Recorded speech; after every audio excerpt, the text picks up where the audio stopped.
2 days ago, I was scheduled to be in Bangkok, but I almost got stuck in Pattaya because, unbeknownst to me, there's a fuel shortage from the Middle East crisis that's stretching all the way over to here in Thailand, where the Grab drivers are finding it difficult to get gas in Bangkok.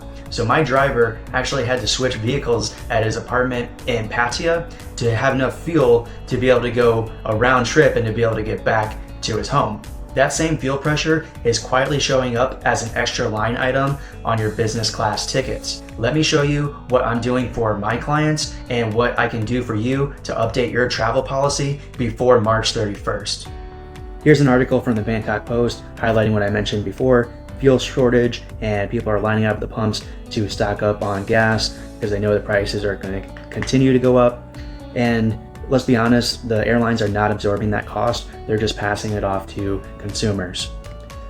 Air India has already raised their fuel surcharges on all flights, and Air New Zealand has cut 1,100 flights as the fuel crisis deepens. So who does that really affect? It affects business travelers like you, consultants who need to get from big city to big city. And here's a couple of examples. JFK to either Abu Dhabi or Dubai, it's over 4,500 one way. And similar scenario with London to Riyadh, same price, but an even shorter flight. So that just shows you what the demand is. There's only so many airlines flying these routes because some of them are just cutting the routes off altogether during the conflict. Also, Qatar Airways, Bangkok to Doha, priced at about $16.14 for business class. That's not hugely abnormal, but still above average for this route in this time of year. So where do we go from here, and what strategies can we use to get around this? So stick with me and I'll show you the playbook.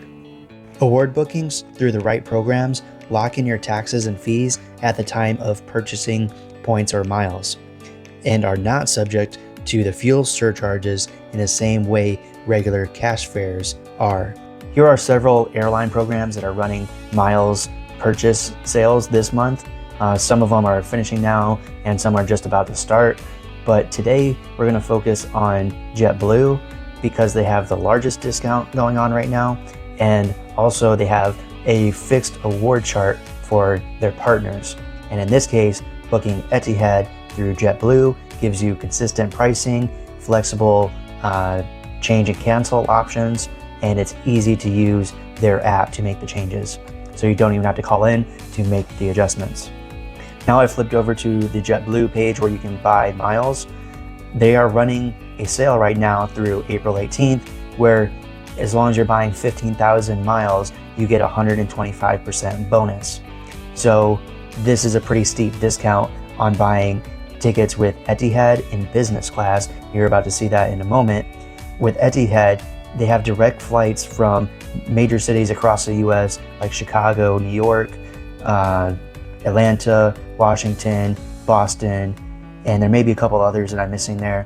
But the idea is the major cities in the US, you can fly Etihad directly to Abu Dhabi. Now keep in mind, Abu Dhabi is only an hour, hour and a half away driving to Dubai. So this gives you more flexibility to be able to either get to Dubai or get to Abu Dhabi itself and save your business some money. Now let's do the real life comparison of how much you're actually saving with this JetBlue strategy.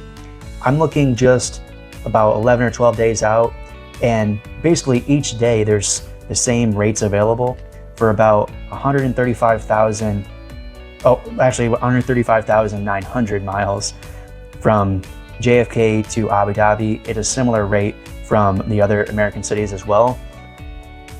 But that cost breakdown is roughly $1,800 plus the $7 tax as you see on the screen. But now let's look at what this would be with just a regular cash rate. Okay, there it is. Direct flight, JFK to Abu Dhabi, business class, $4,581 on the same day, April 5th. Go back to JetBlue, 135,900 miles, which equals 1,800 roughly, plus the taxes and fees, of $7. To me, that's a great deal.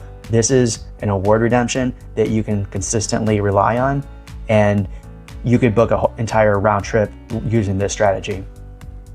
So, is it too early for this strategy? The answer is no.